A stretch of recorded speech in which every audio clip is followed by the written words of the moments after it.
Fala, meus nobres, e aí, como é que vocês estão? Uma semaninha já sem House of the Dragon, e hoje eu tô aqui para poder dar minhas opiniões sinceras a respeito da segunda temporada. É isso aí, meus amigos. Foi polêmica, foi polêmica. Agora, antes de mais nada, quero pedir vocês aí, se vocês não são inscritos, já se inscreve aí, já ativa o sininho, entendeu? Para você ficar ligado nas outras coisas que estão por vir aí no canal. E deixa aquele like maroto para poder ajudar aí e comenta também para poder impulsionar o vídeo aí, valeu? Agora, sem mais delongas, vamos ao que interessa. Vambora! Então, meus camaradas, essa temporada, ela, por mais que ela seja um tanto divisiva, ela tem pontos muito positivos também, né? E para começar, a gente pode começar falando a respeito do designer de produção dela, dos efeitos visuais dela. Que aqui tá tudo muito bem feito. Isso aqui não tem do que a gente reclamar. Toda a ambientação é tudo muito lindo, é tudo grandioso, né? Você consegue ver o Westeros de uma escala muito grande, né? De uma escala muito maior, né? Todos os cenários ali onde é mostrada toda aquela arquitetura, você consegue ver isso ali em Pedra do Dragão, que é muito bonito, né? Isso é um ponto muito positivo, né? Que nos ajuda a se ambientar ali dentro da história.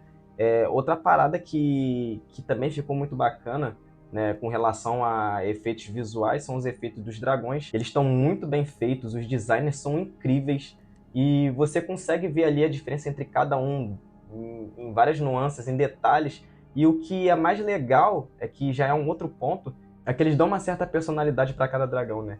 E isso enriquece bastante até a história de certo modo, né? Porque você coloca ali a interação dos dragões com seus montadores e você coloca um certo laço afetivo entre um e outro, né? É muito aquela questão de dono e pet, né? Você vê ali no começo da temporada o Aegon, né, com o dragão dele, ele brinca com ele, né? Empurra ele para trás ali, né? Com aquele tom de brincadeira, é uma parada bem leve, né? Você vê ali o companheirismo da Meleys com a Rhaenys, né? É muito maneiro você ver isso ali, dando um contexto na história também, né? Isso faz você ter um apego não só aos personagens, mas também até aos próprios dragões, né? Bom, o interessante é que essa segunda temporada ela já se inicia com uma trama bem densa, que é justamente as consequências do ocorrido ali do final da primeira, que foi a morte do filho da Rhaenyra. Então ela tá vivenciando todo aquele luto. Então, tudo que é construído, a narrativa, como é conduzida ali, faz com que a gente vivencie tudo isso com ela, né? E como ela não tem um corpo para poder velar, ela não tem nada para se apegar e entender que realmente o filho dela se foi, então ela tá ali peregrinando, procurando algo, e a trama gira muito em torno disso, até que quando ela cai em si, que ela consegue ter uma prova da morte do filho, então ela volta para sua posição de rainha e ela justamente pede a cabeça do Aemond, né? E é isso que dá o estopim para uma das tramas mais pesadas que a gente tem dentro dessa história. E é daí que se inicia a trama do Sangue e Queijo, né? Que são os assassinos que são contratados lá pelo Daemon. Eles foram contratados para matar o Aemond, só que é aquilo. Se eles não conseguissem matar o Aemond, o que eles levariam, né? Então fica muito subjetivo o que iria acontecer. Para quem não conhece os livros, não saberia o que iria acontecer a partir dali, né? Eu vi muita gente comentando que foram covardes não mostrarem a cena, mas a maneira como é dirigido e é construído é tudo muito angustiante, então você fica naquela expectativa do que realmente vai acontecer e, de fato, só de você ouvir o acontecimento em si e imaginar a situação, eu acho que se torna muito mais pesado do que você acompanhar visualmente o que realmente está acontecendo, sabe? Só que o problema é que os produtores da série estavam vendendo aquilo como o novo casamento vermelho do universo de Game of Thrones, né? Eu não acho que tenha sido tudo isso, mas realmente é algo que foi bem impactante, foi bem pesado e tem que se dar os créditos para a maneira como foi construído isso. Aí dentro de outro núcleo você tem ali o Christian Cole, que convenhamos que foi o cara mais odiado dessa temporada. Mais odiado dessa temporada, não me diga que foi outro, porque foi ele. Porque o cara, pô, ele é um dos mais hipócritas de todo o universo Game of Thrones, né? O cara, ele ficou com a amiga antes, ele ia se matar, blá blá blá e tal, foi salvo e agora tava ali pegando a rainha recém-viúva e... Pô, não, mano... E por conta desse cara, dois personagens que eu achei bem interessante a trama deles, por conta dele acontece um embate entre os irmãos Eric e Eric. Eric e Eric. Acho que é isso. Eric e Eric. Enfim, né? A morte do filho do rei Aegon basicamente aconteceu por conta dele também, né? Porque ele tava lá mandando ver com a rainha e lá onde estavam as crianças estava desprotegido. Então ele teve que culpar alguém, entendeu? Tentou jogar a culpa dele e a responsabilidade dele pra alguém. Então isso realmente faz esse personagem ser tão odioso nessa temporada, sabe? Mas voltando à trama dos irmãos, a maneira como é construído também é muito interessante, porque quando realmente começa o embate entre eles, depois que eles estão lá dentro do castelo da Rhaenyra, né? Você não sabe quem é quem. E a maneira como é construída ali a cena de luta deles, você fica aflito, porque os dois se ferem basicamente no mesmo local. Quando termina, que um já tá morto, você não sabe qual deles vai levantar. E quando você vê ali aquela situação e o último levanta pedindo perdão pra rainha. Cara, essa cena realmente é muito impactante também. Foi uma das tramas que me deixou mais angustiado, porque, pô, eram dois irmãos e a carga dramática que eles colocam ali em cima, e um falando pro outro que amava o outro, independente do lado que cada um tenha escolhido, isso realmente, pô, mexeu muito comigo. Mas o cara que realmente roubou a cena durante toda essa temporada foi o Aemond, né? Você vê ele lá na primeira temporada, ele era o cara que sofria bullying, aí ele cresce, ele vira um dos melhores guerreiros, né? Mas você ainda não tinha visto ele em ação mesmo, né? E quando as coisas acontecem para que ele tenha um posicionamento, o cara realmente mostra por que ele veio. Primeiro que todo mundo tem medo dele. Né?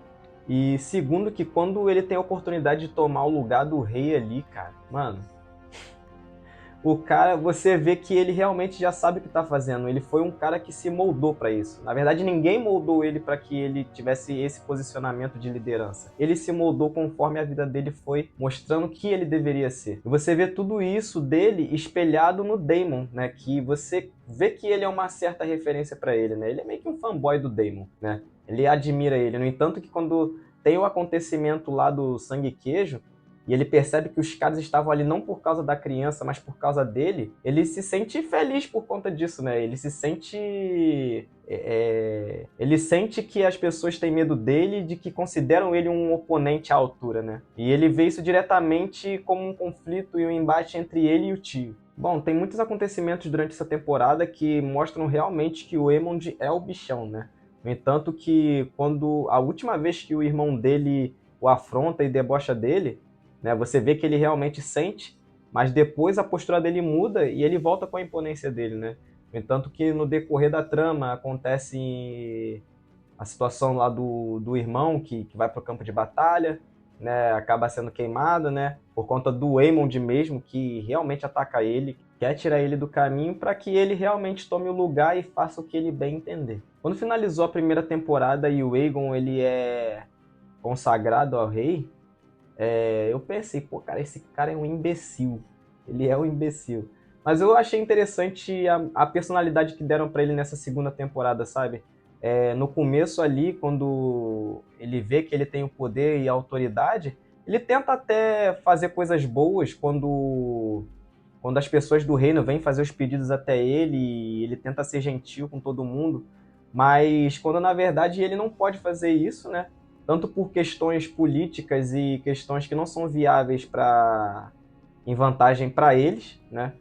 E a questão é que ele tá ali só como um fantoche, porque ele mesmo não consegue governar, né? As pessoas têm que ficar o orientando. E ele não foi forjado para isso, ele não foi criado para isso. Ele não tem um posicionamento de autoridade que você vê que ele é um cara relevante. Então isso faz ele ficar frustrado cada vez mais e ter atitudes cada vez mais impulsivas. No entanto, que quando acontece a situação com o filho dele, né, que é morto lá pelo Sangue Queijo, ele manda enforcar todos os caçadores de ratos do reino e deixar exposto na cidade, né? E isso faz ele perder uma certa credibilidade. Então, você vê ali o Otto Hightower, nessa temporada tá fenomenal, né? E o ator dá um banho de atuação. E as lições de moral que ele dá no Aegon, cara, é um absurdo. E por conta disso e as atitudes impulsivas dele, né?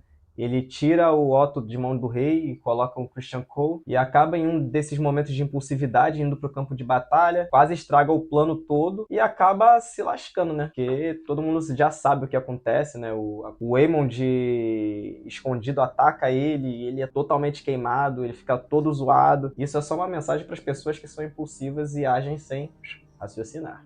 O cara não sabe o que é guerra, o cara não tem um preparo para isso, ele nunca foi um montador para a batalha. Então, chora. O arco da Rhaenys, ele pode ser um arco simples, mas ele é um dos arcos mais genuínos que tem dentro dessa temporada, né? Não só nessa temporada, mas como na primeira, que você vê toda aquela construção da história dela, de que ela é a rainha que nunca foi. E isso também é enfatizado de certa forma na segunda temporada, mas mais do que isso, mostra a postura dela para a causa que ela tá abraçando, sabe? Ela é independente das circunstâncias, ela já perdeu o filho, ela tá ali em um certo conflito ali com o marido ali e tudo mais, mas a lealdade dela, a postura dela, o comprometimento dela com a Rhaenyra são sem iguais, sabe? E quando ela se posiciona de tomar a frente no campo de batalha, para proteger a rainha, para proteger o reino, né? E ela vai pro campo de batalha e você vê que ela tem experiência, a mulher é badass pra caramba. E, pô, é uma das melhores coisas que tem, né? Até porque a melhor cena de ação que tem durante toda a série é com ela, né? E aí você vê a diferença de um montador de dragão experiente, uma pessoa que é forjada pra batalha, e uma pessoa que tá ali no meio sem saber o que tá fazendo, né? Então você vê ali o coro cantando, né, com a Meleys e, pô, é absurdo, cara, é absurdo. A direção dessa cena, quando eles estão saindo para ir pro campo de batalha, né, cada um ali com o seu dragão, eu já até falei no começo do vídeo a respeito disso, né, a interação entre o montador e o dragão são coisas muito, muito bonitas de se ver, sabe? Né? Você vê que é realmente um companheiro indo pra batalha com você. E você vê ali a confiança entre uma e a outra. E você vê isso nitidamente entre a Rhaenys e a Meleys, né? E no momento que ela tá lutando com a Veiga ali, né? Pô, que luta, que luta. A gente esperou tanto tempo pra poder ver isso, velho. Pô, absurdo, absurdo. Mas o momento ali onde acontece o embate entre eles, depois a Veiga some, e depois quando a Veiga ataca de novo e ela morde a cabeça, o pescoço da Meleys, pô, é sinistro demais, cara. E você vê ali, pô, ela tá prestes a cair, a Meleys dá uma última olhada pra ela como se fosse um pedido de desculpas, né? Um pedido de perdão por ter falhado. E ela já entende ali o destino dela, né? A Rhaenys, e ela só aceita, né? E infelizmente a gente perde uma personagem tão icônica, mas era necessário para que a história andasse e também é algo que realmente acontece na história original, então a gente não tem do que questionar. Mas, épico. Épico. Uma coisa que nessa temporada eu meio que fico ali no meio termo é as questões da Rhaenyra, né? Porque a Rhaenyra, ela durante a temporada, ela fica muito repetitiva. Só que tem uma coisa que é interessante, que eles colocaram a Missária para a gente conseguir entender o que tá se passando na mente dela. Você vê que quando ela tá ali na mesa ali com a corte, é basicamente as mesmas coisas que são faladas, ninguém deixa ela agir, mas quando ela tá com a Missária, você consegue entender um pouco do que se passa na mente dela e do que ela realmente quer fazer, de como ela quer agir. Então acho que eles colocaram a Missária ali para ser essa muleta não só emocional, mas também para dar ação pro que a Rhaenyra quer falar, o que ela quer dizer e como ela quer agir. E isso faz um paralelo entre a Rhaenyra e a Alicent, porque as duas são rainhas, mas que elas são praticamente vistas como inúteis, né? Que elas não têm utilidade para aquele momento que eles estão vivenciando. Mas a Rhaenyra, ela tem que se posicionar como rainha porque ela é a legítima herdeira e ela tem um propósito, ela tem algo a ser feito, algo de tamanha importância, e só que não deixam ela agir. Já a Alicent, ela governou de certo modo ali durante o período onde o rei Viserys ele estava doente e ele não podia governar, mas ela esteve ali auxiliando, ajudando para que as coisas ficassem bem durante esse período no reino. Só que nesse momento agora ela não tem voz nenhuma, nem opinião, nem nada. Então esse é um paralelo que eles fazem entre as duas que é bem interessante, né? Você consegue ver elas bem espelhadas nesse período da história. Aí você tem um embate entre uma e outra, né? Que é interessante, né? Quando elas se reencontram, né? A Rhaenyra começa a entender o que realmente aconteceu e a Alicent também começa a entender o que realmente aconteceu, mas sem dar muito braço a torcer, né? Porque acaba que, no final de tudo, a guerra toda, por mais que ela seja por uma trama de sucessão, de certo modo também tem um mal entendido no meio disso tudo. Tá aí também uma das coisas que eu achei mais interessante nessa temporada foi esse arco da semente do dragão. Dos montadores que são bastardos, mas que têm sangue valeriano. E isso traz um contraste para a história do Jace, porque ele é totalmente contra aquilo. E ele entra em contradição com a Rhaenyra, por conta de que ele também é um bastardo. E se montar dragões é a única coisa que tornam eles diferentes, agora qualquer um pode montar dragão, aí como é que ele fica nessa história? Sendo que nem o cabelo prata, igual os Targaryens originais ali de sangue puro tem. E quando um dos montadores meio que dá uma afrontada nele, e realmente fala, ele se sente um igual a ele pelo fato dele ser um bastardo, o moleque fica pianinho, cara. O moleque fica pianinho, ele fica realmente sentido, né? Se bem que eu não gosto muito desse moleque, não. Acho ele meio paia, né? Acho ele meio paia. Mas a trama ali é interessante, né? Que você consegue ver que ele se sente rebaixado por conta disso. De ter outras pessoas que parecem ser mais Targaryen do que ele, né? Mas agora convenhamos que o Daemon nessa temporada serviu só pra... Bom, a verdade é que parece que o Daemon, ele não estava em Game of Thrones, ele não estava no universo do Game of Thrones. Ele parecia que ele estava no universo de Duna, que ele estava chapadão de melange, entendeu? Ele passa a temporada toda basicamente doidão, tendo alucinação, viajando, tendo aquelas visões. Até que é interessante no começo, mas acaba que isso se torna uma bola de neve e fica tudo muito arrastado. Eu acredito que essa trama dele poderia ter se resolvido em 1 ou 2 episódios, ou até em um episódio isolado só para essa trama dele. Mas acaba que se arrasta até praticamente o final da temporada toda. Tem algumas coisas interessantes abordadas ali, né? Você vê ele tentando recrutar o exército, você fica na dúvida se ele realmente vai se aliar a Rhaenyra ou não, né? Fica naquele embrolho todo ali. Mas essa trama dele em si, ela é muito arrastada. Outra coisa que eu acho um ponto muito negativo é a filha dele, a Rhaena, porque ela praticamente, não só eu, mas até as pessoas dentro da série acham ela meio inútil, tá ligado? Ela não consegue montar dragão e ela é teimosa, ela recebe uma ordem e acaba se desviando do caminho. E pra mim a personagem não tem carisma nenhum, é meio paia também. Não gosto muito da trama dela, não gosto muito dela. Acho que a trama dela não leva pra lugar nenhum. Só no finalzinho ali que você vê que ela encontra o dragão ali e tal, que ela tá indo atrás já ali há uns 2 episódios, mas também não dá resolução. Não dá resolução. E pra mim é um dos problemas dessa temporada, isso também. Essa temporada ela começa com arcos muito interessantes e de uma forma muito boa. Você vê a história progredindo, até que ela chega ali na metade, ela começa a regredir justamente por conta desse ritmo e das tramas arrastadas que são colocadas ali, sabe? E isso atrapalha um pouco a compreensão de certas coisas, porque demora muito para se desenvolver, não tem ritmo e fica cansativo para você acompanhar a história. E o que a gente mais aguardou da primeira temporada até agora eram os embates, e a gente só teve um embate. E quando a gente achou que a trama ia galgar passos maiores para confrontos maiores, chega no final eles não entregam. Esse é o problema, eles não entregam. É um final, tipo, é aberto. Sim, porque a história ainda tem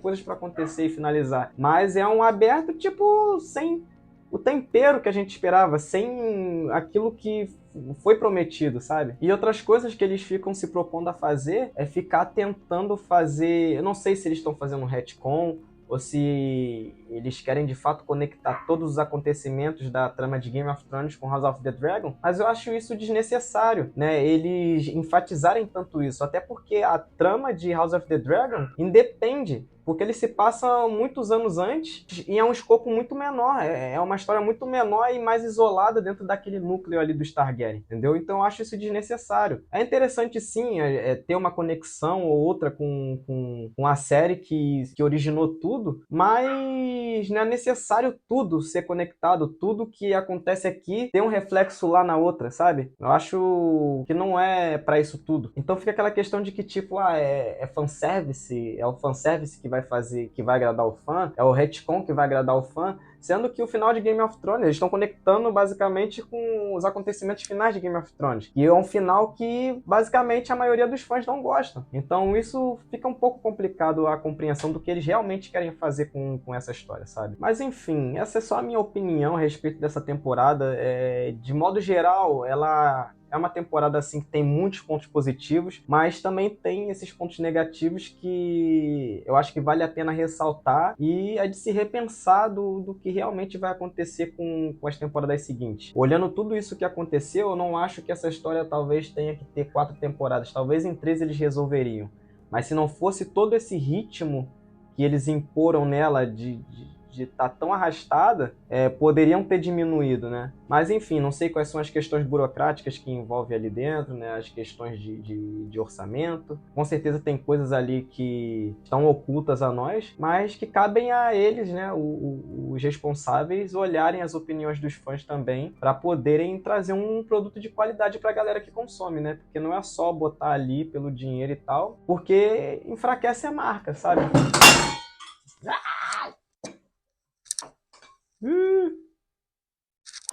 Mas só concluindo, o saldo geral é positivo, mas poderia ter entregado mais. Essa é a real. Então, o meu amor para essa temporada está em 75%. Então, fala aí vocês o que vocês acharam, deixe suas opiniões aqui nos comentários. E mais uma vez eu peço a você que não é inscrito, já se inscreve, ativa o sininho, deixa o like para ajudar a impulsionar e aguardo vocês no próximo vídeo. Valeu? Compartilha pra geral, hein? Me ajuda aí. Tamo junto. Dracarys!